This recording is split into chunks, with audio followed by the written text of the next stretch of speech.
मैं सहर ज़्यादा अंदाज में उन रोशनियों को देखता रहा। कुछ देर के लिए तो मैं मौसम की शिद्दत से भी बेनियाज हो गया था। मैं सोच रहा था कि बस अब कुछ ही देर बाद डूवर की बंदरगाह करीब आ जाएगी और फिर हमारी उलझनों का एक दौर खत्म हो जाएगा। इंग्लैंड पहुंचने के बाद फ्रांस की पुलिस हमारा कुछ बिगाड़ नहीं सकती थी। उन्हें कभी इल्म ही ना हो पाता कि हम फ्रांस से निकल चुके हैं। अचानक सूझ जाने वाली तरकीब पर अमल करके हम एक बड़े खतरे से निकल आए थे। लंदन पहुंचने के बाद हम हर तरह से महफूज हो जाते। थोड़ी देर बाद डूवर का साहिल दिखाई देने लगा। स्टीमर के मुसाफिर बेदार होने लगे थे और जो कहवा खाने में थे उनमें से अक्सर ऊपर अर्शे पर आ चुके थे। मैं उन्हें अपने साथियों को तलाश कर रहा था। सबसे पहले मेरी नजर बूढ़ पर पड़ी। वो पहले ही मुझे देख चुका था। मुझे अपनी तरफ देखते पाकर वो गैर महसूस अंदाज में मुस्कुराया। उसके बाद जाहिर और तहजीब भी नजर आ गए। बंदरगाह में दाखिले पर स्टीमर ने जोरदार हारन बजाए और जरा ही देर में स्टीमर बर्फ से जा लगा। मुसाफिर अपना अपना सामान संभाल कर उतरने की तैयारियां करने लगे। मैं भी उतरने के लिए आगे बढ़ रहा था कि किसी ने अकब से मेरा बाजू पकड़ लिया। मैंने पलट कर देखा। मैगी खूनख्वार निगाहों से मुझे घूर रही थी। रात तुमने क्या हरकत की थी? वो घुर्राई। और अब मुंह छुपा के कहां भागे जा रहे हो? मैं इस नागहानी इफ्तार से बुखला गया, लेकिन मैंने बड़ी तेजी से खुद को संभाला और मुतैराना लहजे में बोला, माफ कीजिएगा मोहतरम खातून, मैं आपको पहचान नहीं सका। तुम्हें याद नहीं? तुमने कहा था कि टैक्स फ्री चीजें तुम्हें पसंद नहीं है, उसने जहरीले अंदाज में कहा। मैंने यादाश्त पर जोर देने की अदाकारी की। ओह हाँ, शायद कहवा खाने में आपसे मुलाकात हुई थी और उसके बाद रात तुमने मेरे कैबिन में गुजारी थी। मैगी वो सीले अंदाज में बोली। क्या तुम्हें ये याद नहीं है? रात तो मैंने अरशे पर गुजारी है। मैंने हैरानी से कहा, आपको यकीनन कोई गलतफहमी हुई है। मैं तुम्हें अपने कैबिन में ले गई थी, लेकिन तुमने मेरे साथ मालूम नहीं क्या हरकत की कि मुझे होश ही नहीं रहा और तुम वहां से निकल आए। जब आप मुझे कहवा खाने में मिली थी उस वक्त भी नशे में थी, बाद में और पी हो गई। आपके आवाज काबू में नहीं थे।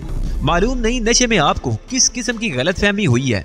मैं नशे में जरूर थी, मगर मुझे सब कुछ याद है। मैगी दांत पीस कर बोली, तुम मुझसे बच नहीं सकोगे। अगर आपको इतना ही यकीन है तो फिर आपको किसी माहिर नफ्सियात से रुजू करना चाहिए। आपको इलाज की जरूरत है। मेरा लहजा हमदर्दाना हो गया। तुम इतनी आसानी से मुझे बेवकूफ नहीं बना सकते। मैगी ने मेरे बाजू को झटका दिया। मेरे पास फजूल बातों के लिए वक्त नहीं है, मैंने बेरुखी से कहा और उससे बाजू छुड़ाकर आगे बढ़ गया। बूढ़ रुककर बड़ी दिलचस्पी से हमारी गुफ्तगू सुन रहा था, जबकि दूसरे मुसाफिरों ने हमारी तरफ कोई तवज्जो नहीं दी थी। मैंने बूढ़ की तरफ भी नहीं देखा और तेजी से स्टीमर से उतर गया। डूवर की बंदरगाह पर कस्टम और इमिग्रेशन से बासानी गुजरकर हम बाहर निकल आए। जाहिर और तहजीब बाहर मेरे मुंतजिर थे। वो औरत तुमसे क्या कह रही थी? तहजीब ने किसी तमीद के बगैर मुझसे सवाल किया। मुझसे पूछिए मैडम, बूढ़ ने मेरे अकब से नमूदार होते हुए कहा। चीफ ने रात उसके कैबिन में बसर की थी। पहले सर छुपाने की फिक्र करो, मैंने कहा। बातें तो बाद में भी होती रहेंगी। बंदर के करीब ही हमें एक मामूली दर्जे का होटल मिल गया, जहां हम रात भर की थकन दूर कर सकते थे। खतरा चूंकि टल चुका था, इसलिए अब मोहतात रहने की जरूरत भी नहीं रही थी। हमने 2 कमरे किराए पर हासिल किए। एक में मैं और तहजीब ठहरे और दूसरा जाहिर और बूढ़ के हिस्से में आ गया। मेरे लिए जल्दी से नाश्ता मंगवा लो, तहजीब ने कहा। मैं नाश्ता करके सो जाना चाहती हूँ। मैंने उसकी हदायत पर अमल किया। उबले हुए अंडों और पनीर के सैंडविच और काफी पर मुश्तमिल नाश्ता मजा दे गया। नाश्ते के दौरान मैंने तहजीब को मुख्तसरन मैगी के बारे में भी बता दिया। तहजीब बहुत थकी हुई नजर आ रही थी। गुजरी हुई रात की थकन ने उसे निढाल कर रखा था, इसलिए वो जल्दी जल्दी नाश्ता करके बिस्तर में घुस गई और लेटे ही सो गई। उसके सोने के बाद दूसरा बिस्तर मैंने संभाल लिया था। मुझे अंदाजा था कि जाहिर और बूढ़ भी इस वक्त ख्वाबे खरगोश के मजे लूटने में मगन होंगे, लिहाजा मेरे लिए भी बेहतर यही था कि सोकर अपनी नींद पूरी कर लूं। दिन के 1 बजे मेरी आंख खुली। नींद पूरी हो चुकी थी, लेकिन तबीयत पर कसलमंदी तारी थी। तहजीब बेखबर सो रही थी, उसे जगाना मुनासिब नहीं था, इसलिए मैं उठकर बाथरूम में जा घुसा। आधे घंटे बाद मैं बाथरूम से बाहर आ गया तो तहजीब भी उठ चुकी थी। क्या हाल है तहजीब? मैंने मुस्कुरा कर उससे पूछा। रात की सर्दी का तो कोई असर महसूस नहीं कर रही? नहीं, लेकिन मैं तुम्हारे लिए बहुत परेशान रही। स्टीमर पर तुम्हें बहुत तलाश किया, मगर तुम कहीं नजर नहीं आए। अपने बारे में तो मैं तुम्हें बता ही चुका हूँ। पहले कहवा खाने में तुम लोगों को तलाश किया, फिर अर्शे पर ढूंढा। अगर मैगी ना मिल जाती तो शायद इस वक्त मैं डबल नमूनियों का शिकार हो चुका होता। मैं तो एक कैबिन में घुस गई थी जिसमें काठ कबाड़ भरा हुआ था। बूढ़ और जाहिर के बारे में मुझे नहीं मालूम, लेकिन मेरा ख्याल है वो भी किसी कैबिन में ही घुस गए होंगे। इसका मतलब तो ये हुआ कि तुम लोगों ने मुझसे ज्यादा जहानत का सबूत दिया। ये हमारी खुशकिस्मती है अली कि हम फ्रांस से निकलने में कामयाब हो गए। मेरा ख्याल है लंदन में हमें किसी खतरे का सामना नहीं करना पड़ेगा। बज़ाहिर तो यही मालूम होता है, लेकिन इसके बावजूद भी हमें यहाँ बहुत मोहतात रहना होगा। ठीक है अली, हम मोहतात रहेंगे। अब मेरा ख्याल है खाना मंगवा लिया जाए, खाने के बाद हम ये होटल छोड़ देंगे। ये बेसरो सामानी ज्यादा अरसे तो नहीं चल सकेगी तहजीब।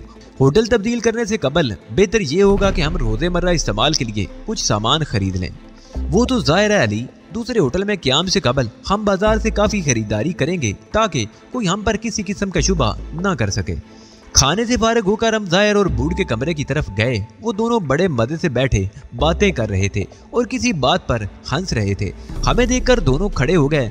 हमने आप लोगों को डिस्टर्ब करना मुनासिब नहीं समझा चीफ, बूढ़ बोला। सफर के दौरान रात बड़ी भयानक गुजरी थी, इसलिए हमने फैसला किया था कि तुम्हें आराम करने दिया जाए और जब तक तुम हमें तलब ना करो। तुम लोगों ने खाना खा लिया? मैंने पूछा। हाँ चीफ, बूढ़ ने कहा। वो तो 1 बजे ही खा लिया था। रात तुमने कहाँ गुजारी? मैंने अगला सवाल किया। कैप्टन के कैबिन में, बूढ़ ने बड़े सुकून से जवाब दिया। मैंने एक कंबल चुरा लिया था, उसमें सिमट कर एक गोशे में लेट गया था। बाद में मैंने वो कंबल वहीं छोड़ दिया। आखिर ईमानदारी भी तो कोई चीज होती है। बूढ़ के अंदाज पर मैं और तहजीब हंस पड़े। जाहिर ने भी कहीं से एक कंबल हासिल करके एक कुर्सी पर रात बसर की थी, लेकिन अब वो खौफनाक रात गुजर चुकी थी और हम सब मुतमईन थे। अब ऐसा करो, तुम सब अपने लिए लिबास वगैरह खरीद लो। मैंने बूढ़ और जाहिर को हदायत की। बात तो बहुत मुनासिब है चीफ, बूढ़ ने सर खुजाते हुए कहा, लेकिन उसके लिए करेंसी की जरूरत पड़ेगी और करेंसी हमारे पास है नहीं। मैंने जरूरी खरीदारी के लिए करेंसी की खासी मिकदार उनके हवाले की और उसके बाद मैं और तहजीब भी बाजार की तरफ निकल खड़े हुए। हम उसी मेकअप में थे जिसमें हमने यहाँ तक का सफर किया था, लेकिन अब जरूरत इस बात की थी कि हम अपने मेकअप तब्दील कर लेते। चुनाचे तय ये किया गया कि होटल तब्दील करने से कबल हम मेकअप भी तब्दील कर लेंगे। बाजार से हमने ऐसे जरूरी अशिया के अलावा मेकअप का सामान भी खरीदा और होटल वापस आ गए। बूढ़ और जाहिर भी वापस आ चुके थे। हमने मेकअप तब्दील किए और होटल का हिसाब बेबाक करके निकल आए। हमारी अगली क़याम का लंदन का एक मशहूर होटल था। हमें उस होटल की 8वीं मंजिल पर 2 कमरे मिल गए। रात का खाना हमने कमरे में ही तलब किया। बूढ़ और जाहिर भी खाने पर हमारे साथ ही थे। पेरिस में अली ग्रुप के चंद अफराद बाकी रह गए हैं। तहजीब ने खाने के दौरान कहा, उनके बारे में क्या फैसला करना है? उन्हें पैगाम भिजवा दो कि वो हेडक्वार्टर वापस चले जाएं। फिलहाल हम उनसे कोई काम नहीं लेना चाहते और वो मशकूक लोग भी नहीं हैं, इसलिए उन्हें पेरिस की पुलिस की तरफ से भी कोई खतरा नहीं होगा। तुमने सुन लिया बूढ़? तहजीब ने बूढ़ से कहा, तुम्हें पहली फुर्सत में ये काम करना है। पैगाम कोड वर्ड में दिया जाएगा। इस हिदायत का शुक्रिया मैडम, बूढ़ ने बुरा सा मुंह बनाकर कहा, वरना बूढ़ बेचारे को इतनी अकल कहाँ कि खुद से ये पैगाम कोड वर्ड में भेजने का फैसला कर लेता। तहजीब ने उसे घूर कर देखा मगर बोली कुछ नहीं। बूढ़ बड़े इत्मीनान से सर झुकाए खाना खाने में मगन था। जब हमें उन लोगों की रवानगी की इतला मिल जाएगी, उसके बाद हम अमेरिका के सफर की तैयारियां शुरू कर देंगे। तैयारियां तो हम फौरन ही शुरू कर सकते हैं चीफ, बूढ़ बोला। उन लोगों की रवानगी की इतला मिलने तक हमारी तैयारियां मुकम्मल हो चुकी होंगी और हम फौरन रवाना हो सकेंगे। मेरा मतलब यही था, उन लोगों को पैगाम भिजवाने के साथ साथ तुम अमेरिका रवानगी के लिए जरूरी तैयारियां भी मुकम्मल कर लो। खाने के बाद बूढ़ और जाहिर चले गए। हमने उनके सामने हारून राबील के मुतल्लिक गुफ्तगू नहीं की थी। उनके जाने के बाद मैंने इस मसले पर तहजीब से गुफ्तगू की। हारून राबील का सदर दफ्तर वाशिंगटन में है तहजीब, लिहाजा हमें यहाँ से सीधा वाशिंगटन ही जाना होगा। हाँ अली, तहजीब ने कहा, उसका सदर दफ्तर भी वहाँ ही है और रिहायश भी वहाँ वाशिंगटन में ही है। उसे तलाश करना जरा मुश्किल नहीं होगा। तलाश करना तो मुश्किल नहीं होगा, लेकिन उस तक रसाई हासिल कर लेना कितना मुश्किल काम होगा। मैंने कहा, हाँ ये तो है अली, और उसके लिए हमें कोई बाकायदा किस्म का मंसूबा बनाना पड़ेगा। तुम्हारे ज़हन में कुछ है? वाशिंगटन पहुंचने के बाद हालात का जायजा लेकर ही कोई फैसला किया जा सकता है तहजीब, और उस वक्त तक के लिए ज़हन को आज़ाद छोड़ दो। तमाम फिक्रों से बेनियाज हो जाओ। अगले रोज बूढ़ ने इतला दी कि उसने पैगाम भिजवा दिया है और जरूरी कागजात की तैयारी के लिए भी काम शुरू कर दिया है। बूढ़ के टेलीग्राम का जवाब 2 दिन बाद ही मौसूल हो गया, जिसके मुताबिक अली ग्रुप के पेरिस में मुकीम अरकान हेडक्वार्टर वापस रवाना हो रहे थे। जाहिर को वापस भिजवाने का कोई जवाब नहीं था। मुस्तकबिल करीब में हमें इसकी जरूरत पड़ सकती थी। मुमकिन था हारूद राबील को मुतमईन करने के लिए जाहिर को एक बार फिर डी फोस्टर का रूप धारना पड़ जाता। बूढ़ को भी हम खुद से अलग नहीं कर सकते थे। एक तो उसकी कारकर्दगी बहुत उम्दा थी, दूसरे ये कि वो हमारा पीछा करता हुआ हम तक पहुंच जाता था। हमें यकीन था कि अगर हम उसे लंदन में छोड़कर वाशिंगटन रवाना हो जाएं, तो वो वाशिंगटन एयरपोर्ट पर हमारे इस्तकबाल के लिए मौजूद होगा। मादी में ऐसी मिसालें बरी पड़ी थी जब वो हमसे बिछड़ गया था, लेकिन उसने हमें तलाश करने में देर नहीं लगाई और हम तक पहुंच ही गया। अमेरिका रवानगी की तैयारियों में 1 हफ्ता सरफ हो गया। हर काम हमने बहुत मोहतात तरीके से किया था। अमेरिका खास तौर पर हमारे लिए खतरनाक जगह साबित हो सकती थी, इसलिए कि वहाँ मादी में हमने बहुत सी मुहिम्मात सर अंजाम दी थी। चुनाचे हमने इस ज़िम्न में खुसूसी एहतियात को मद्देनजर रखा था। आखिर 8वें रोज हम पान अमेरिकन एयरलाइन के एक त्यारे से वाशिंगटन रवाना हो गए। अमरीकी दारुल हुकूमत वाशिंगटन में अपने क़याम के लिए हमने एक उम्दा 5 स्टार होटल का इंतखाब किया। हमें अंदाजा नहीं था कि अमेरिका में हमें कितना अरसा क़याम करना पड़ेगा, इसलिए हमने बड़ी तादाद में करेंसी मुंतकिल करा ली थी, जिसमें हमें कोई दिक्कत नहीं हुई थी और अब हम इखराजात की तरफ से कतई बेफिक्र थे। वाशिंगटन पहुंचने के चंद ही घंटे बाद हमने एक मीटिंग की, जिसमें आइंदा लाए अमल तय किया गया। बूढ़ और जाहिर को हारूद राबील के मुताल्लिक मालूमात हासिल करने पर मामूर करने के बाद मैं और तहजीब वाशिंगटन की सैर को निकल खड़े हुए। मकसद सिर्फ तफरीह नहीं था, बल्कि हम यहाँ के हालात का जायजा भी लेना चाहते थे। इस काम के लिए हमने अखबारात का भी सहारा लिया था। 24 घंटे बाद बूढ़ और जाहिर ने अपनी रिपोर्ट पेश कर दी, जिसके मुताबिक हारूद राबील की रिहायशगाह वाशिंगटन के सबसे फैशनेबल इलाके में थी। उसका नाम राबील पैलेस था। हारूद राबील इस वक्त राबील पैलेस में मौजूद नहीं था, बल्कि वो वाशिंगटन में ही मौजूद नहीं था। वो कहाँ गया हुआ है और कब तक वाशिंगटन वापस आ जाएगा, मैंने बूढ़ से पूछा। इस बारे में कुछ मालूम नहीं हो सका चीफ, बूढ़ ने कहा। वो अपने प्रोग्राम खुफिया रखने का आदी है। ये तो अच्छी इब्तदा नहीं है, तहजीब ने तशवीश से कहा।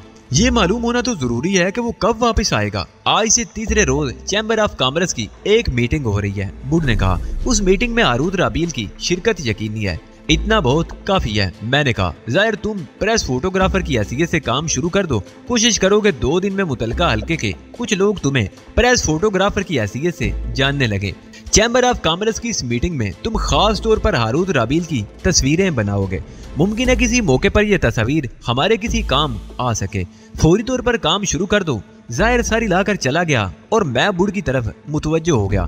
तुम्हें राबील प्लेस के इतराफ का नक्शा तैयार करना है। नक्शे में ऐसे तमाम रास्ते वादे होने चाहिए जो किसी भी एतबार से हमारे काम आ सकते हो। ये तो कोई काम ना हुआ, बूढ़ ने मायूसाना लहजे में कहा और तहजीब के होंठों पर मुस्कुराहट फैल गई। ठीक है बूढ़, इसके अलावा तुम कोई ऐसी तदबीर भी सोचो जिसके जरिए हारूद राबील तक हमारी रसाई हो सके, तहजीब ने कहा। हाँ, ये काम बूढ़ के शायाने शान है, बूढ़ ने कहा। उसका चेहरा खिल उठा था। उसके बाद वो रुका नहीं था, फौरन ही रुखसत हो गया था। ये शख्स हमारे लिए रीढ़ की हड्डी की हैसियत इख्तियार करता जा रहा है अली, तहजीब ने कहा। इसमें शक नहीं कि बेहद बासलाहियत आदमी है, लेकिन किसी पर जरूरत से ज्यादा इन्हिसार करना अच्छा नहीं होता। काफी देर बाद बूढ़ वापस आया। मैं एक अहम खबर लाया हूँ चीफ, उसने जोशीले अंदाज में कहा। चैम्बर ऑफ कॉमर्स की मीटिंग में शिरकत करने के लिए फ्रांस से मिस्टर एंड मिसेज सूत्रा भी आए हैं। मेरा ख्याल है सूत्रा नामी किसी शख्स का नाम मैंने पहले कभी नहीं सुना, मैंने उससे कहा। वो फ्रांस के बहुत बड़े कारोबारी हैं। मिस्टर सूत्रा की उम्र 55 और मिसेज सूत्रा की कोई 40 साल की होगी। क्या फजूल हाँक रहे हो? हमने तो तुम्हें हारूद राबील से मुतल्लक इतलात फराम करने को कहा था, तहजीब उसीले लहजे में बोली। उनके साथ उनकी सेक्रेटरी मिस पैनी भी है, बूढ़ ने सुनी अनसुनी करते हुए कहा। मैं उसे दोस्त बनाने में कामयाब हो गया हूँ। कहीं तुम्हारा ये मकसद तो नहीं कि हम उनके मेकअप में मीटिंग में शिरकत करें? मैंने बूढ़ को गौर से देखते हुए कहा। बूढ़ का काम तो इतलात फराम करना है चीफ। इन इतलात से किस तरह फायदा उठाया जा सकता है ये सोचना बूढ़ का दर्द सर नहीं है। बूढ़ ठीक कह रहा है अली, तहजीब ने कहा। उस जोड़े के जरिए हम हारूद राबील तक रसाई हासिल कर सकते हैं। ये तो मैं भी समझ रहा हूँ तहजीब, लेकिन क्या ये तरीका खतरनाक नहीं होगा? खतरनाक तो है अली, लेकिन ये खतरा मोल लेकर अगर हम वक्त की बचत कर सकते हैं तो इससे फायदा क्यों ना उठाएं? ठीक है तहजीब, जैसे तुम्हारी मर्जी। मैंने एक तवील सांस लेकर रजामंदी जाहिर कर दी।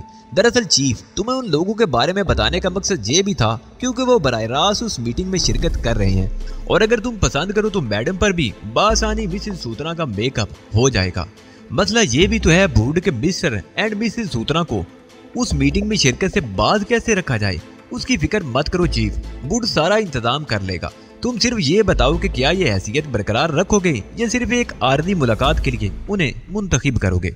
आर्जी मुलाकात भी बुरी नहीं रहेगी अगर हम कोशिश करके पहले ही मरहले में कामयाब हो गए तो उसके बाद जाहिर है हमें उनका रूप धारे रखने की जरूरत ही नहीं रहेगी। गोया उनसे तुम्हारी मुलाकात का बंदोबस्त किया जाए, बूढ़ ने पूछा। हमें उनका किरदार अदा करना होगा, उसके लिए उनसे कुछ तो वाकफियत तो बहुत जरूरी है, लेकिन तुम इस मुलाकात का बंदोबस्त कैसे करोगे? क्या वो हमसे मिलने के लिए तैयार हो जाएंगे? मिस पैनी जिंदाबाद। भले ये मुमकिन है कि बूढ़ कोई दरख्वास्त करे और मिस पैनी उसे रद्द कर दे। बूढ़ की ये सलाहियत भी हैरान कुन थी। उसने सूत्रा की सेक्रेटरी मिस पैनी को बुरी तरह अपने दाम में फांस लिया था। मिस पैनी बेचारी की तो क्या ही हैसियत थी, सहराए आदम अफ्रीका के वैशी कबाइल की औरतें तक बूढ़ में दिलचस्पी लिए बगैर नहीं रह सकती थी। मालूम नहीं उसकी शख्सियत में ऐसी क्या खास बात थी कि जिससे लड़कियां बच ही नहीं सकती थी। बूढ़ ने उसी रोज बिस्तर और मिसेस सूत्रा से हमारी मुलाकात का बंदोबस्त कर दिया। हमने खुद को स्पेनी ताजर की हैसियत से उनसे मुतारफ कराया। अमेरिकी दौरे के बारे में हमने उन्हें एक फर्दी कहानी सुना दी थी। मिस्टर सूत्रा एक खुश इखलाक इंसान थे। जरा ही देर में हम आपस में घुल मिल गए। मैंने उन्हें स्पेन में अपने कारोबार की तफसीलात बताई जो ज्यादा बड़ा नहीं था, और मिस्टर सूत्रा उसके बारे में कुछ नहीं जानते थे। जवाबन मिस्टर सूत्रा अपने कारोबार के बारे में तफसीलात बताते रहे। मैं बड़ी तवज्जो से सब कुछ ज़हन नशीन करने में मसरूफ था। इसी दौरान तहजीब मिसेस सूत्रा से खासी बेतकल्लुफ हो गई थी। उन दोनों के किरदार अदा करने के लिए मुझे और तहजीब को उनके आदातो एतवार और लबो लहजे के अलावा उनके कारोबार के बारे में बहुत कुछ मालूम होना जरूरी था, और इस मुलाकात के दौरान ये सारी मालूमात बतदरीज हमें हासिल होती जा रही थी। उनसे मुलाकात करके हम इस नतीजे पर पहुंचे थे कि हम बासानी उनका रूल निभा सकेंगे। मिस्टर सूत्रा हमसे इतने मुतासर हो गए कि अगले रोज उन्होंने हमें डिनर पर मदऊ कर लिया। चुनांचे अगली रात हमने उनके होटल में उनके साथ ही खाना खाया। चूँकि आर्दी तौर पर उन्हें इस्तेमाल करना जरूरी था, इसलिए उनका ज्यादा से ज्यादा कुर्ब हमारे लिए फायदेमंद था। ये बात तो हमें मालूम ही हो चुकी थी कि उनके साथ सिर्फ उनकी सेक्रेटरी पैनी ग्राम ही आई है, और उनके तमाम प्रोग्राम पैनी ग्राम ही तय करती है।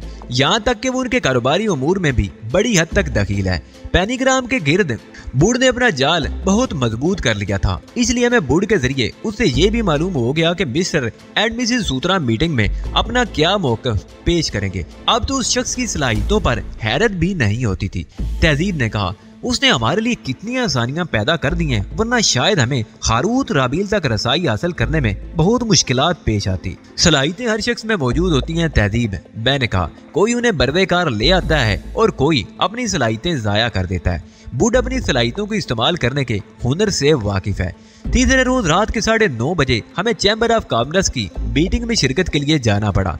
बूढ़ के साथ मिलकर हमने पूरा मंसूबा तरतीब दे लिया था। तय ये हुआ था कि 9:45 बजे, यानी ऐन उस वक्त जब वो लोग मीटिंग में शिरकत की तैयारियां कर रहे होंगे, बूढ़ उन्हें बेहोश कर देगा। उस वक्त तक पैनी तमाम कागजात मुकम्मल कर चुकी होगी, इसलिए हमें उन कागजात से मुकम्मल मालूमात हासिल हो जाएगी। वक्त मुकर्रर से काफी कबल हमने मिस्टर और मिसेस सूत्रा का मेकअप कर लिया। जाहिर ने हमें उन दोनों की तस्वीरें फराहम कर दी थी, जिनकी वजह से हमें मेकअप करने में कोई दिक्कत नहीं हुई थी। 8:30 बजे हम अपने होटल से निकल आए और एक टैक्सी में बैठकर सूत्रा के होटल पहुंच गए। बूढ़ होटल के दरवाजे पर हमारा मुंतजिर था। हमें टैक्सी से उतरते देखकर वो हमारे पास आ गया। तमाम तर तैयारियां मुकम्मल है चीफ, वो स्याह रंग की कार सूत्रा के लिए है, तुम खुद उसे ड्राइव करोगे, बकिया तफसीलात पहले से तुम्हारे इल्म में है। जाहिर के बारे में क्या खबर है, मैंने पूछा। वो हमें कहाँ मिलेगा? जाहिर चैम्बर ऑफ कॉमर्स की बिल्डिंग में टाइम्स के फोटोग्राफर की हैसियत से मौजूद है। बूढ़ ने कहा, वो मेकअप में है, लेकिन किसी न किसी तरह खुद को तुम पर जाहिर कर ही देगा। तुमने उन तीनों को बेहोश कर दिया है ना? तहजीब ने पूछा। उन्हें कब तक होश आ जाएगा?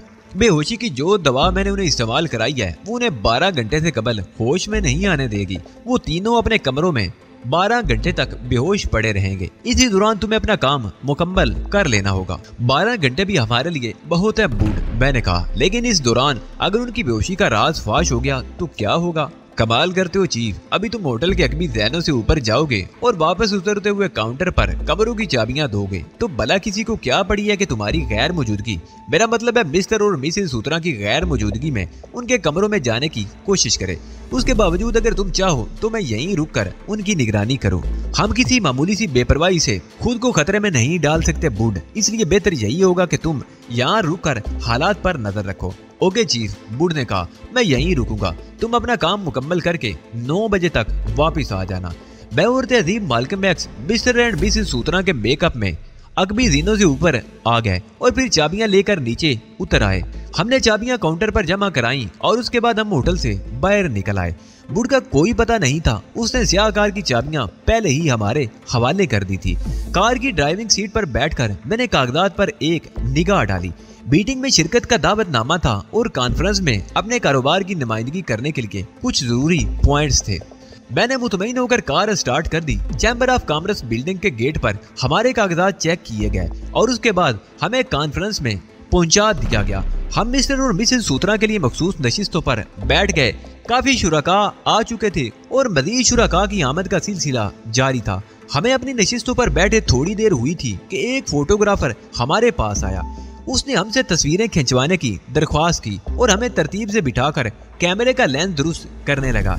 इसी दौरान उसने आहिस्ता से कहा, सामने की 8वीं नशिस्त पर हारून राबील मौजूद है, आप उसे देख चुके होंगे। उसके साथ ही उसने तस्वीर खींचने के लिए बटन दबा दिया। रोशनी का एक जमाका हुआ और वो गर्दन खम करके हमारा शुक्रिया अदा करने के बाद आगे बढ़ गया। फोटोग्राफर यकीनन जाहिर था जो टाइम्स के फोटोग्राफर की हैसियत से वहां मौजूद था और हारून राबील की निशानदेही कर गया था। मैंने हारून राबील की तरफ देखा, वो मुतमईन अंदाज में सर के बालों पर हाथ फेर रहा था। उसे नहीं मालूम था कि उसके सुकून के दिन पूरे हो चुके हैं, इसलिए वो इतने इत्मीनान से बैठा था। अगर उसे मालूम हो जाता कि क्या मुसाहिब उसकी गात लगाए बैठे हैं तो वो दहशत से बेहोश हो जाता। अभी तक तो हर काम बड़ी खूबी से अंजाम पा रहा है। तहजीब ने मेरे कान में सरगोशी की। हाँ, मैंने भी इंतहाई धीमी आवाज में कहा, खुदा ने चाहा तो आइंदा भी सब कुछ ठीक ठाक ही होगा। कॉन्फ्रेंस हॉल के दरवाजे बंद हो गए और उसके बाद कॉन्फ्रेंस की कार्रवाई शुरू हो गई। बड़े बड़े सरमायादारों की खुश्क और बेमकसद तकारीर से हमें कोई सरोकार नहीं था। हमें यह भी मालूम हो गया था कि कॉन्फ्रेंस में हमारे लिए जरूरी नहीं कि हम भी तकरीर करें। ये मालूम होने के बाद मैं बिल्कुल पुरसुकून हो गया था। मैं और तहजीब बैठे बोर होते रहे। कभी डेस्क बजाने की नौबत आती तो कभी हम भी डेस्क बजा देते, वरना हमें कुछ मालूम नहीं था कि वहाँ क्या हो रहा है। हमारी तो तवज्जो का मरकज हारून राबील था। वो खास से ठंडे मिजाज का आदमी मालूम हो रहा था। 1.5 घंटे तक मैंने उसे अपनी जगह से जुम्बश तक करते नहीं देखा था। 2 घंटे बाद वक्फा हुआ और मिम्बरान उठकर बाहर जाने लगे। तकरीबन तमाम ही लोग बाहर वसी लाउंज में आ गए थे और कारोबारी मामलात पर बहस व मुबासा कर रहे थे। उन्हीं लोगों में हारून राबील भी शामिल था। उसकी चाल में किसी कदर लंगड़ाहट थी। ये सबसे बेहतर वक्त है तहजीब, मैंने तहजीब से कहा, हमें इसी वक्त कुछ कर गुजरना चाहिए वरना बाद में मौका नहीं मिलेगा। लेकिन यहाँ इतने बहुत से लोगों के दरमियान हम क्या कर सकेंगे? तहजीब हैरान होकर बोली, आओ मेरे साथ आओ, मैं तुम्हें तमाशा दिखाता हूँ। इतने बहुत से लोगों के दरमियान किसी शख्स को किस तरह काबू में किया जा सकता है। मैं और तहजीब टहलते हुए हारून राबील की तरफ बढ़ने लगे। हम उस वक्त उसके करीब पहुंचे जब उसके आसपास कोई और नहीं था। हेलो मिस्टर हारून राबील, क्या हाल है आपके? मैंने बेतकल्फी से कहा और हारून राबील चौंक कर हमें देखने लगा। उसने पहले मुझे और फिर तहजीब को सर से पैर तक देखा। उसकी आंखों में इस सजाब करवटें ले रहा था। ओह माफ कीजिएगा, मैंने आपको पहचाना नहीं, हारून राबील ने उलझे हुए अंदाज में कहा। गालिबन इससे कबल हमारी कभी मुलाकात नहीं हुई। मैं धीरे से हंस पड़ा। मेरा ख्याल इसके बरक्स है मिस्टर हारून राबील, मेरा नाम सूत्रा है और ये मिसेस सूत्रा है। ओह अच्छा, आप लोग फ्रांस से आए हैं? उसने पूछा। जी हाँ मिस्टर राबील, लेकिन आपने शायद हमारे नामों से हमारी कौमियत का अंदाजा लगाया है। जाहिर है, हारून राबील ने कहा। उसके लहजे में अब भी उलझन थी। मुझे याद नहीं पड़ता कि मेरी कभी आप लोगों से मुलाकात हुई हो। इत्तफाक की बात है मिस्टर राबील, मैंने कहा। वैसे भी हमारी एक ही मुलाकात हुई थी और वो भी बहुत मुख्तसर थी, इसलिए अगर आपको याद नहीं रहा तो ये कोई ऐसी ज्यादा ताज्जुबखेज बात भी नहीं है। हम जैनुआ में आपसे मिले थे। मुमकिन है? हारून राबील ने शाने उचकाए। क्या हाल है आप लोगों के, उसने पूछा, लेकिन ये महज एक रस्मी सा सवाल था। उसके लहजे में जरा भी गर्मजोशी नहीं थी। आपसे दोबारा मिलने का बड़ा इश्तियाक था मिस्टर राबील। हम लोग अक्सर आपके बारे में बातें किया करते थे। अच्छा, हारून राबील ने यूं बेनियाजी से कहा जैसे उसका हक रहा हो। आप अंदाजा नहीं कर सकते कि आपसे दोबारा मिलकर हम कितनी खुशी महसूस कर रहे हैं, तहजीब बोली। आप दोनों का हद से बड़ा हुआ इश्तियाक मेरी समझ से बाहर है। मैं कोई इतनी आम शख्सियत तो नहीं हूँ। अक्सर लोग अपने बारे में सही अंदाजा नहीं लगा सकते मिस्टर राबील, मैंने कहा। आपको अपनी अहमियत का अंदाजा ही नहीं है। मुझे यूं महसूस हो रहा है जैसे तुम ज़ुबानी गुफ्तगू कर रहे हो मिस्टर सोतरा, और उलझी हुई गुफ्तगू से मुझे वैसे भी चिढ़ है। आपको गलतफहमी हुई मिस्टर राबील, मैंने हंस कर कहा। हम तो बहुत वादे किस्म की गुफ्तगू कर रहे हैं जिसका कोई और मतलब नहीं है। क्या तुम्हारा मकसद सिर्फ मुझसे मुलाकात ही करना था? हारून राबील ने खुश्क लहजे में कहा। बुनियादी मकसद तो यही था मिस्टर राबील, लेकिन हमें आपसे कुछ काम भी था जो यकीनन आपके लिए फायदेमंद साबित होगा। ओह, हारून राबील बड़ी दिलचस्पी से मुझे देखने लगा। उसका रवैया अचानक ही तब्दील हो गया था। तब तो आप लोग मेरे साथ कुछ वक्त जरूर गुजारिएगा। जरूर गुजारेंगे मिस्टर राबील, मैंने कहा, लेकिन आप हमसे मिलने के लिए कब वक्त निकाल सकेंगे? फौरी तौर पर तो मैं कुछ नहीं बता सकूंगा, मुझे अपनी सेक्रेटरी से मालूम करना पड़ेगा। हमने तो सुना था आप बहुत बड़े कारोबारी हैं, लेकिन आपका रवैया तो इस बात की नफी कर रहा है, मैंने मायूसी से कहा। मैं समझा नहीं तुम कहना क्या चाहते हो। अच्छा कारोबारी कोई मौका हाथ से गंवाना पसंद नहीं करता। आप मालूम नहीं कैसे कारोबारी हैं कि इस मौके से फायदा ही नहीं उठा रहे। समझने की कोशिश करो सूत्रा, हारून राबील ने कदरे बेतकल्फी का मुजाहरा किया। मेरा कारोबार इतना फैला हुआ है कि मैं बड़ी मुश्किल से कोई वक्त निकाल पाता हूँ। मुझे मालूम है मिस्टर राबील, लेकिन आपको शायद अंदाजा नहीं कि हमारे पास आपके लिए जो आइडिया है उससे आपके बिजनेस को 4 चांद लग जाएंगे। ओह, हारून राबील ने दिलचस्पी से कहा। तुम्हें मालूम है कि मैं असले की सप्लाई करता हूँ। आप कोई भी कारोबार करते हो मिस्टर राबील, उससे कोई फर्क नहीं पड़ता। मुनाफा करोड़ों तक भी पहुँच सकता है। करोड़ों डॉलर का मुनाफा? हारून राबील ने चौंक कर कहा। करोड़ों डॉलर तो एक सरसरी अंदाजा है, वरना मुनाफे की रकम अरबों डॉलर भी हो सकती है। हारून राबील ने बेयकीनी से मुझे देखा। क्या तुम मेरे साथ मस्खरापन कर रहे हो? हरगिज़ नहीं मिस्टर राबील, जो कुछ मैंने आपसे कहा है वो एक अटल हकीकत है। मैं नहीं मान सकता। हारून राबील ने नफी में सर हिलाया। अगर अरबों डॉलर मुनाफे का मामला है तो मैं ही क्यों? इसलिए कि मामला आप ही से मुतल्लक है। हम खास तौर पर इसलिए इस कॉन्फ्रेंस में शरीक हुए थे। अगर ये मामला ना होता तो शायद हम इस कॉन्फ्रेंस में शरीक बिल्कुल भी ना होते। मुझसे मुतल्लक क्या मामला हो सकता है? हारून राबील ने कहा। वो बहुत मोहतात अंदाज में गुफ्तगू कर रहा था। ये मामला तफसील तलब है मिस्टर राबील। इतने मुख्तसर वक्त में हम आपको कुछ भी नहीं समझा सकेंगे, इसलिए हम आपसे आपके कीमती वक्त का कुछ हिस्सा मांग रहे हैं। ये भी तो मुमकिन है मिस्टर सूत्रा कि जो बात तुम्हारे नजदीक बहुत अहम है मुझे उसमें दिलचस्पी महसूस ना हो। क्या इस सूरत में मेरा वक्त जाया नहीं होगा? हमारे वक्त की भी कोई कीमत है मिस्टर राबील, मैंने तल्ख लहजे में कहा। अगर हमें मालूम होता कि आप फायदे से इस तरह दामन कतराते हैं तो मैं आपसे इतनी बात भी ना करता। ओहो, तुम तो नाराज ही हो गए। मेरा ये मतलब तो नहीं था। मेरा ख्याल है तुम्हारी बात सुन लेने में कोई हर्ज नहीं है। अगर तुमने मुझे मुतासर कर दिया तो तुम देखोगे कि मैं तुमसे किस तरह ताउन करता हूँ। असल बात का फैसला तो हुआ ही नहीं मिस्टर राबील, मैंने कहा। आप हमें कब वक्त दे सकेंगे? इस वक्त तो चूंकि कॉन्फ्रेंस हो रही है इसलिए अभी तो मुमकिन नहीं होगा, हारून राबील ने कहा। तुम यूं क्यों नहीं करते कि कल कॉन्फ्रेंस के बाद यही गुफ्तगू कर लेने में क्या हर्ज है मिस्टर राबील? हम आपका ज्यादा वक्त नहीं लेंगे। मेरे ख्याल में ये मौजू नहीं रहेगा। कारोबारी गुफ्तगू के लिए पुरसुकून माहौल दरकार होगा। उस वक्त हमारी गुफ्तगू कारोबारी नोयत की नहीं होगी। हम तो आपको सिर्फ अपना आइडिया बताएंगे। अगर आपको मंजूर हुआ तो हम बात का कोई वक्त तय करके तफसीली बातचीत कर लेंगे। ठीक है मिस्टर सूत्रा, हारून राबील ने एक तवील सांस लेकर कहा। तुम्हारा यही इसरार है तो यूं ही सही, कॉन्फ्रेंस के इख्तिताम पर मुझसे मिल लेना। वक्फा खत्म हो चुका था और कॉन्फ्रेंस के शुरा वापस कॉन्फ्रेंस हॉल में जाना शुरू हो गए थे। चुनाचे हम भी कॉन्फ्रेंस हॉल में आकर अपनी सीटों पर बैठ गए। पहला मरहला कामयाबी से तय हो गया था। हारून राबील तक तो रसाई हो चुकी थी। अब मसला सिर्फ ये रह गया था कि जब हम उस पर डी फोस्टर और एटमी हथियारों से मुतल्लक धमाका खेज इंकिशाफ करेंगे तो उसका रद्द अमल क्या होगा। कॉन्फ्रेंस जारी रही लेकिन मेरा ध्यान चूंकि उलझा हुआ था इसलिए मैं कुछ ना सुन सका। मुझे तो ये अंदाजा भी नहीं हुआ कि कॉन्फ्रेंस किस वक्त खत्म हुई। शायद तहजीब भी मेरी तरह ज़हनी तौर पर उलझी हुई थी। फिर मैं उस वक्त चौंका जब कॉन्फ्रेंस के शुरा का हाल से बाहर जाने लगे। मालूम होता है कॉन्फ्रेंस खत्म हो गई, तहजीब ने चौंक कर कहा। यकीनन ऐसा ही है, मैंने मुस्कुरा कर कहा। आओ हम भी उठ चलें। हम उठकर हारून राबील की तरफ बढ़े, जो अभी तक अपनी नशिश पर ही बराजमान था। हमें अपनी तरफ आते देखकर वो उठ खड़ा हुआ। वक्त बहुत ज्यादा हो गया है, इसलिए मैं तुम्हें आधे घंटे से ज्यादा वक्त नहीं दे सकूंगा, हारून राबील ने कहा। हमारे लिए आपका आधा घंटा भी बहुत है मिस्टर राबील, मैंने कहा। इससे बहुत कम वक्त में हम आपसे मुत्तफिक हो जाएंगे। क्या ख्याल है बाहर लान में चलकर बातचीत कर लें? हारून राबील ने हाल के दरवाजे से बाहर निकलते हुए कहा। लाउंज का वो गोशा कैसा रहेगा? मैंने हाथ से लाउंज के एक दूर अफ्तादा गोशे की तरफ इशारा किया। आपके साथ कुछ और अफराद तो नहीं है मिस्टर राबील? नहीं, बस मेरा ड्राइवर और सेक्रेटरी हैं, वो दोनों बाहर गाड़ी में मौजूद हैं। तब तो लाउंज में ही गुफ्तगू करना बेहतर होगा। क्या ख्याल है मिस्टर राबील? ठीक है, ये जगह पुरसुकून भी है और यहाँ कुर्सियां भी मौजूद हैं, हारून राबील ने हमारे साथ लगड़ा कर चलते हुए कहा। हम तीनों लाउंज के उस गोशे में कुर्सियों पर आमने सामने बैठ गए।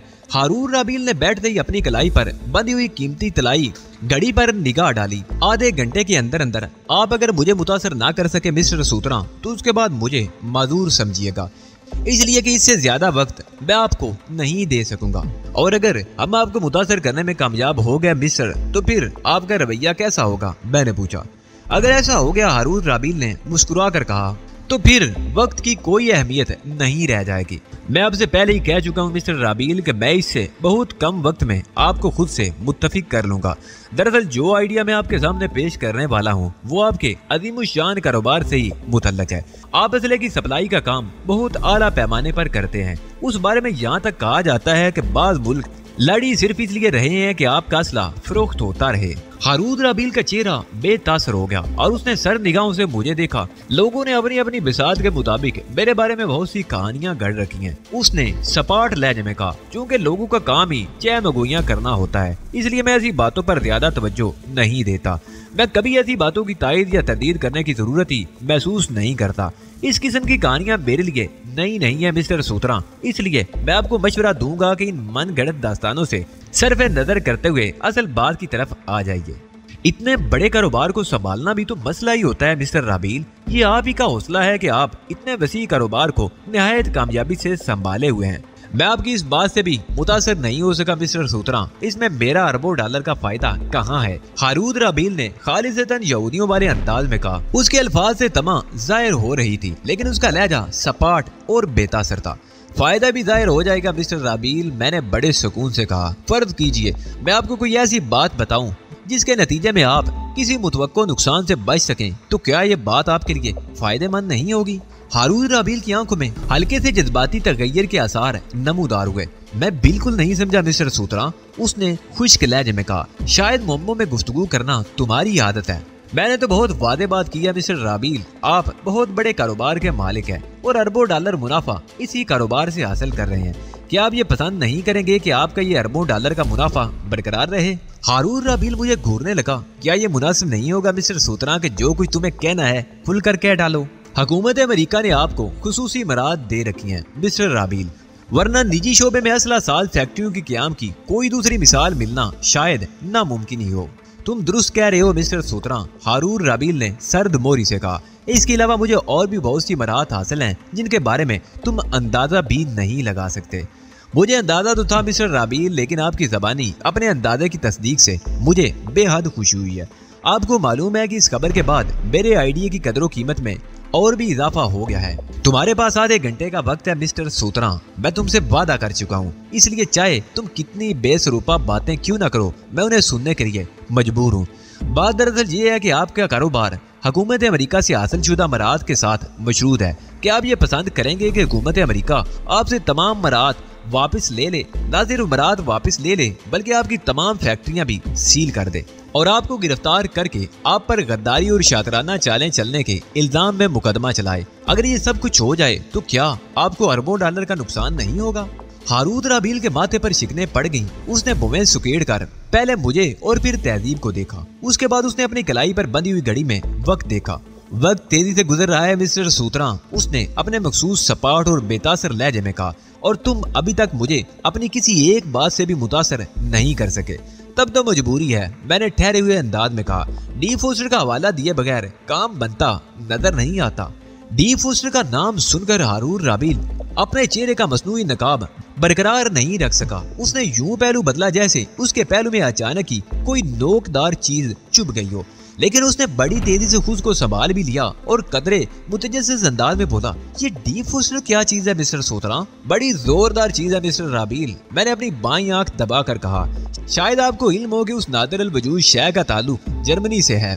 नहीं, मुझे नहीं मालूम, हारूद राबील ने कहा। वो अपनी बुनियादी बरकरार रखने की नाकाम कोशिश कर रहा था। क्या ये किसी किस्म की मशीन है? मशीन नहीं मिस्टर राबील, पूरी फैक्ट्री है जिसके उसूल के लिए एक दुनिया सरगर्म अमल है। कमाल है, हारून राबील ने हैरत से कहा। मैं किसी ऐसी फैक्ट्री के वजूद से लाइल्म हूँ। मुश्किल है मिस्टर राबील के हमारे पास वक्त बहुत कम है, मैंने मायूसाना अंदाज में कहा। कितना वक्त और बाकी रह गया मिस्टर राबील? ओह, वक्त को छोड़ो, हारून राबील ने मुजरिबाना अंदाज में कहा। मुझे उस फैक्ट्री के बारे में तो कुछ बताओ। नहीं मिस्टर राबील, आपकी लाइल्मी की जड़ें बहुत गहरी हैं, शायद हम आपकी लाइल्मी का मदावा ना कर सके। तुम बताओ तो सही, मैं पूरी तवज्जो से तुम्हारी बातें सुनूंगा और उन्हें समझने की कोशिश भी करूंगा। जो शख्स किसी आदमी को फैक्ट्री समझने पर मुसर हो, उसे क्या समझाया जा सकता है मिस्टर राबील? तुम किस किस्म की बातें कर रहे हो सूत्रा? हारून राबील झिंझला गया। वो जल्द अज जल्द डी फोस्टर के बारे में सब कुछ जान लेना चाहता था, लेकिन मैं उसके असाब के इम्तिहान लेने पर मुसर था। मैं बड़ी हकीकत पसंदाना गुफ्तगू करने का आदमी हूँ मिस्टर राबील, मैंने दो टोक अंदाज में कहा। पहले आप एतराफ करें कि डी फोस्टर कोई चीज नहीं बल्कि एक जीता जागता आदमी है, बिल्कुल मेरी और आप ही की तरह। तुम मुझसे ये एतराफ क्यों कराना चाहते हो सूत्रा? इससे तुम्हें क्या फायदा पहुंचेगा? हम यहाँ अपने फायदे के लिए नहीं बल्कि आपके फायदे के लिए आए हैं मिस्टर राबील, लेकिन हमें अफसोस है कि आप हमसे बिल्कुल भी ताउन नहीं कर रहे। मैं तुमसे हर तरह का ताउन करूंगा, लेकिन उसके लिए तुम्हें मुझसे खुलकर गुफ्तगू तो करना होगी। तुम डी फोस्टर से वाकिफ हो राबील, मैंने गंभीर लहजे में कहा, और मुसलसल उससे नावाकिफियत का इजहार कर रहे हो। अगर तुम जबरदस्ती करोगे तो मैं मजबूरन डी फोस्टर नामी शख्स से अपनी वाकफियत का एतराफ कर लूंगा, लेकिन उससे क्या फर्क पड़ेगा? ठीक है मिस्टर राबील, मैं तुम्हें डी फोस्टर के बारे में चंद बातें बताता हूँ, शायद उन्हें सुनकर तुम्हारी यादाश्त पर कुछ अच्छा तासर पड़ जाए। सुनो, डी फोस्टर एक जर्मन साइंसदान का नाम है जिसका ताल्लुक जर्मनी के एक पसमानदा खानदान शीमरिक से है। अब क्या कहते हो? डी फोस्टर तो क्या, मैं जर्मनी के किसी भी साइंसदान से वाकिफ नहीं हूँ, हारून राबील ने ढिठाई से कहा। शायद उसने तैयार कर लिया था कि किसी बात का भी एतराफ नहीं करेगा। कोई बात नहीं मिस्टर राबील, मेरे पास मालूमात का एक ऐसा खजाना मौजूद है जिसे अगर मैं तुम्हारे कानों में अंडेल दूं तो तुम्हारी यादाश्त में जलजला आ जाएगा। डी फोस्टर नामी ये जर्मन साइंसदान तुम्हारी कैद में था, एक तवील अरसे तुम्हारी कैद में रहा और तुम उसकी सलाहियतों का इस्तेहसाल करते रहे। वो तुमसे ताउन करने पर मजबूर था, उसके बाद उसे मौका मिला और वो फरार हो गया। जो कुछ तुम कह रहे हो वो बेबुनियाद इल्जामात के सिवा और कुछ भी नहीं, हारून राबील ने बड़े सुकून से कहा, और ऐसे इल्जामात जिन्हें तुम साबित नहीं कर सकोगे। तुमने हुकूमत अमेरिका के बाद जोरी राज चुरा कर डी फोस्टर के हवाले किए थे।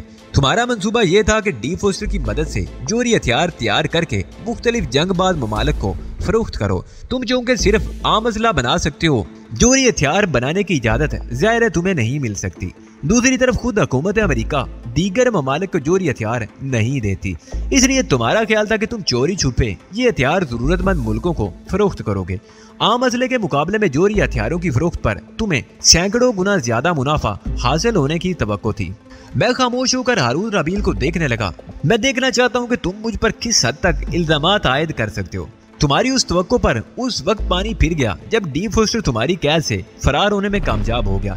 वो न सिर्फ फरार हुआ बल्कि अपने साथ वो मसरूका जोरी फार्मूले भी ले गया जो तुमने खुदा जाने किस तरह चोरी करवाए थे, और उनसे तुम्हारा अरबों डॉलर का मुनाफा वाबस्ता था।